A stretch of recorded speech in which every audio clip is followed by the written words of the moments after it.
Աբովյան քաղաքի հարավային հատվածում հնագույն Էլար դարանի պատմական բնակավայրում վեր է խոյանում Սուրբ Ստեփանոս եկեղեցին։ Եկեղեցին կառուցվել 1851 թվականին և նվիրվել Սուրբ Ստեփանոս նախավկային, քրիստոնեական եկեղեցու առաջին նահատակին։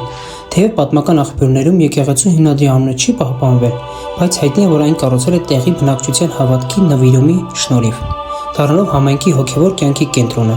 Տարիների ընթացքում եկեղեցին մի քանի անգամ վերանորոգվել և բարեկարգվել է։ 20-րդ դարի 70-ից 80-ական թվականներին կատարվել են առաջին խոշոր վերականգնողական աշխատանքները։ 2001 թվականին կառուցվել է գավիթը,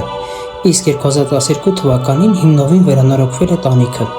Այս աշխատանքների շնորհիվ եկեղեցին պահպանվել է այսօր և շարունակում է ծառայել իր հիմնական առաքելությանը, միավորելով հավատացյալներին աղոթքի և հոգևոր կյանքի շուրջը։ Այսօր Սուրբ Ստեփանոս եկեղեցին ոչ միայն գործող սրբավայր է, այլև հայկական մշակույթի, պատմության և հավատի խորհրդանիշ։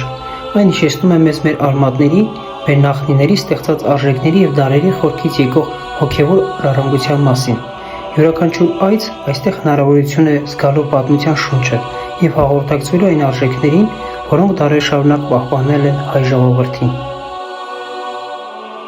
Իսկ եթե հետաքրքիր էր, հաջորդիվ կպատմեմ Էլար համայնքի մասին։